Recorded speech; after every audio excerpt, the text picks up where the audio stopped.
आज की हमारी कहानी का शीर्षक है मनहूस, एक बेटी की कहानी। तो चलिए शुरू करते हैं। एक घर में एक बेटी ने जन्म लिया। जन्म होते ही माँ का स्वर्गवास हो गया। बाप ने बेटी को गले लगा लिया, लेकिन रिश्तेदारों ने लड़की के जन्म से ही ताने मारने शुरू कर दिए कि पैदा होते ही माँ को खा गई मनहूस। पर बाप ने कुछ नहीं कहा अपनी बेटी को। बेटी का पालन पोषण शुरू किया। खेत में काम करता और बेटी को भी खेत ले जाता, काम भी करता और भागकर बेटी को भी संभालता। रिश्तेदारों ने बहुत समझाया कि दूसरा विवाह कर लो, पर बाप ने किसी की नहीं सुनी और पूरा ध्यान अपनी बेटी पर रखा। बेटी बड़ी हुई, स्कूल गई, फिर कॉलेज गई, हर क्लास में फर्स्ट आई। बाप बहुत खुश होता जब लोग बधाइयाँ देते। बेटी अपने बाप के साथ खेत में काम करवाती, फसल अच्छी होने लगी।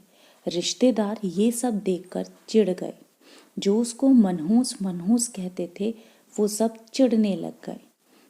लड़की एक दिन अच्छा पढ़ लिख कर पुलिस में एसपी बन गई।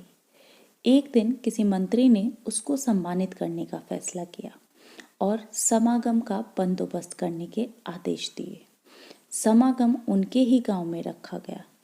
मंत्री ने समागम में लोगों को समझाया कि बेटा बेटी में फर्क नहीं करना चाहिए। बेटी भी वो सब काम कर सकती है जो बेटा कर सकता है।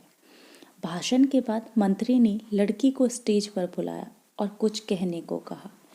लड़की ने माइक पकड़ा और कहा, मैं आज जो भी हूँ वो अपने बाबुल पिता की वजह से हूँ, जो लोगों के ताने सहकर भी मुझे यहाँ तक ले आए। मेरे पालन पोषण के लिए दिन रात एक कर दिया।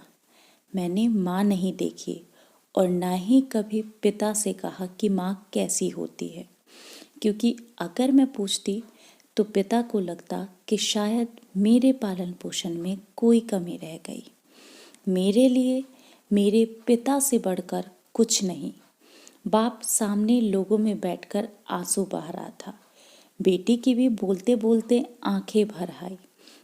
उसने मंत्री से पिता को स्टेज पर बुलाने की अनुमति ली। बाप स्टेज पर आया और बेटी को गले लगाकर बोला, रोती क्यों है बेटी? तू तो मेरा शेर पुत्र है। तू ही कमजोर पड़ गया तो मेरा क्या होगा? मैंने तुझको सारी उम्र हंसते देखना है। बाप बेटी का प्यार देखकर सबकी आंखें नम हो गई। मंत्री ने बेटी के गले में सोने का मेडल डाला।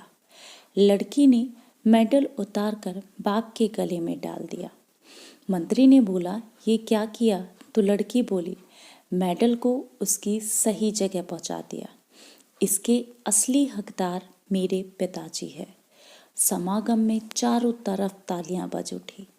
यह उन लोगों के लिए सबक है जो बेटियों को चार दीवारी में रखना पसंद करते हैं, पर ये फूल बाहर खिलेंगे अगर आप पानी लगाकर इन फूलों की संभाल करोगे। अगर आप लोगों को कहानी पसंद आए तो प्लीज़ सब्सक्राइब माय चैनल।